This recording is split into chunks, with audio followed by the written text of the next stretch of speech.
The room on the third floor of Mercy General Hospital in Seattle had been the same for 9 months. Same pale green walls, same soft beeping of the ventilator, same thin white curtains that filtered the daylight into something gentle and almost apologetic. Same woman lying in the center of it all, still, silent, and somewhere far away from the people who loved her most. Her name was Sarah Mitchell. She was 26 years old, and today was her birthday. 9 months ago, on a perfectly ordinary Wednesday morning, Sarah had been making pancakes for her children when it happened. Her daughter Emma, who was 5 years old and obsessed with butterflies, had been sitting at the kitchen counter, swinging her legs and chattering about something she had seen in the backyard.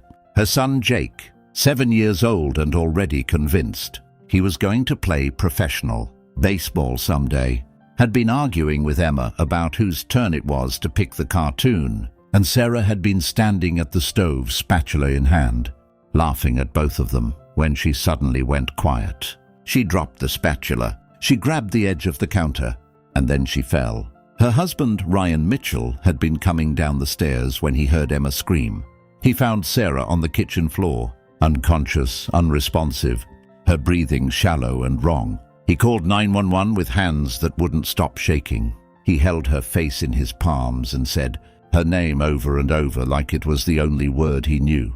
The paramedics came, the hospital came, the doctors came with their serious faces and their careful language. A massive brain aneurysm, they said. Emergency surgery, they said. Critical condition, they said. And then the word that changed everything: Coma. Ryan Mitchell was 28 years old, a carpenter by trade, a quiet man who had never been good with words, but had always been steady, the kind of man who showed up, who fixed things, who stayed. He had married Sarah when they were both 23, in a small ceremony in her parents' backyard in Portland. She had worn wildflowers in her hair. He had cried at the altar and hadn't been embarrassed about it at all. He was not prepared for this. No one ever is. The first weeks were the hardest. Emma stopped eating properly. Jake stopped talking much. Ryan's mother came to stay and helped with the children, but Ryan could see it in their eyes. Every morning, the question they were too young to fully ask and too old to not feel. Where is Mum? When is she coming home? He didn't know how to answer, so he took them to the hospital instead. Every single day, Ryan brought Emma and Jake to Mercy General after school. They would walk down the corridor to room 318, and they would sit with their mother, Emma, on one side holding Sarah's hand and telling her about butterflies and drawings and things that happened at school. Jake on the other side talking about baseball and his friends, and sometimes just sitting quietly with his hand resting on her arm. Ryan would sit at the foot of the bed and watch his children love their mother with everything they had, and he would press his lips together and breathe through it. The doctors were honest with him. The brain activity was present but minimal. The longer the coma lasted, the less likely a full recovery became. By month 4, the conversations had shifted, gently, carefully, the way doctors do when they are preparing you for something you are not ready to hear. Ryan listened to everything they said. He nodded, he asked questions, and then he went back to room 318 and held his wife's hand and told her about the deck he was building for the Henderson family out in Bellevue, and how Jake had hit his first real home run at practice last Tuesday, and how Emma had drawn a picture of their whole family at the kitchen table and taped it to the refrigerator right next to the stove where Sarah used to make pancakes. He talked to her every day. He never stopped. Month 6 brought a small change, so small that only Ryan noticed it at first. Sarah's fingers moved sometimes when he held her hand. The nurses said it was likely involuntary muscle response. Ryan said nothing, but he started holding her hand differently after that, more deliberately, more attentively, like someone listening very hard for a sound just below the threshold of hearing. Month 7, the kids made her a card. Emma drew butterflies all over it in yellow and orange crayon. Jake wrote in his careful 7-year-old handwriting, "We are waiting for you, Mom. Take your time, but please come back." Ryan taped it on the wall directly across from Sarah's bed, at eye level, so that if she ever opened her eyes, it would be the first thing she saw. Month 8, Ryan had a hard night. He sat alone in the hospital parking lot at 11 o'clock and put his forehead on the steering wheel and let himself fall apart, completely for about 15 minutes. The kind of crying that is ugly and total and necessary. And then he wiped his face, went back inside and sat with Sarah until midnight. He was not going to stop. And then came month 9, Sarah's birthday. Ryan had been planning it for 3 weeks, quietly, carefully, the way he did everything. He had ordered a small white cake from the bakery on Elm Street where Sarah always bought her birthday cakes, with pink frosting roses along the edges exactly the way she liked. He had bought balloons, yellow and white, her favorite colors, and a small bunch of wildflowers, because she had always loved wildflowers. Emma had picked out a card with a butterfly on the cover. Jake had insisted on carrying the cake himself. They came to the hospital that afternoon, the 3 of them, Ryan carrying the balloons and flowers, Jake carrying the cake box with the concentration of someone diffusing something important, Emma skipping slightly ahead in her yellow dress, chattering about how Mommy was going to love the butterflies on the card. The nurses at the station looked up as they came down the corridor. A few of them smiled, the careful, gentle smiles of people who had watched this family come and go for 9 months and had quietly rooted for them every single day. Ryan pushed open the door to room 318. The room was the same as always. Pale green walls, soft beeping, white curtains. Sarah lay still in the center of the bed, her light brown hair brushed neatly against the pillow. The nurses always made sure of that, because Ryan had once mentioned quietly that Sarah always cared about her hair. Ryan set the balloons at the bedside. The yellow and white caught the afternoon light and bobbed gently. Jake set the cake box carefully on the side table and opened it with great ceremony.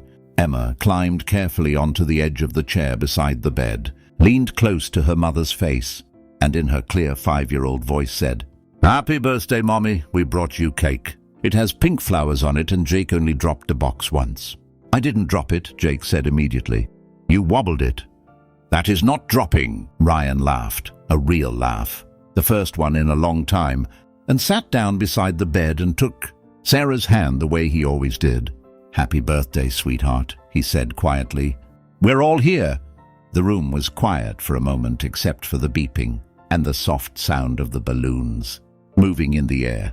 And then Sarah's hand moved. Not an involuntary twitch, not a muscle response. Her fingers slowly, deliberately curled around Ryan's hand and held on. Ryan stopped breathing. "Sarah," he said. His voice came out barely above a whisper. Emma froze on her chair. Jake looked up from the cake. Sarah's eyelids moved, slowly, with enormous effort, like someone pushing open a very heavy door from the other side. They opened. Her eyes were blue-gray, the color of the Seattle sky on a cloudy morning, and they were confused and unfocused and blinking slowly against the light. But they were open. She was looking at the ceiling. Then, gradually, her gaze moved, drifting, searching, until it found Ryan's face. Her lips moved. No sound came out at first, just the shape of something. Ryan was already crying, tears falling silently, gripping her hand with both of his. "I'm here," he managed. "We're all here. You're okay. We've got you." Sarah's eyes moved slowly from his face to Emma. Little. Emma in her yellow dress with her mouth open and her eyes enormous. And then to Jake, standing frozen with his hand still on the cake box, his 7-year-old face doing something complicated and overwhelmed. And Sarah's lips moved again. This time, barely, a sound came out. A whisper, rough and small and broken from 9 months of silence. "My babies." Emma burst into tears and pressed her face against her mother's arm, and Ryan pulled. Jake closed with his free hand, and Jake, who had been so brave for so many months, finally stopped being brave and cried like the little boy he still was. The nurses came. The doctors came. The room filled with quiet, urgent, professional activity, vitals checked and monitors read and calls made. But Ryan did not let go of Sarah's hand, not for a single second. He sat beside her and held on, and let the tears fall and did not care about anything else in the world.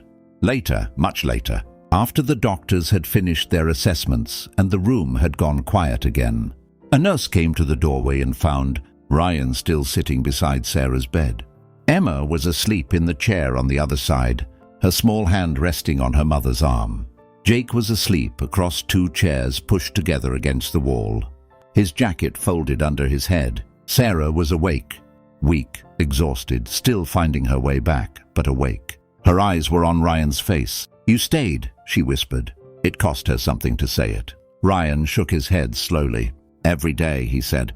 "Every single day." She looked at him for a long moment. "The pancakes," she whispered. "I was making pancakes." He laughed, and it cracked in the middle and came out half a sob. "Yeah," he said. "You were." "Did anyone finish them?" He laughed again, and this time it was real and it filled the room. "No," he said. "Nobody finished the pancakes." She smiled then, small and tired and imperfect, and the most beautiful thing Ryan Mitchell had ever seen in his entire life. On the side table, the birthday cake sat with its pink frosting roses, the candles still unlit. Jake had not forgotten. Before falling asleep, he had carefully placed one single birthday candle in the center and left the lighter beside it. Ryan reached over. He lit the candle. The small flame caught and held steady in the quiet room. He looked at his wife. "Make a wish," he said softly. Sarah looked at him. She looked at Emma's small hand on her arm. She looked at Jake asleep against the wall. She looked back at Ryan. "I already got it," she whispered.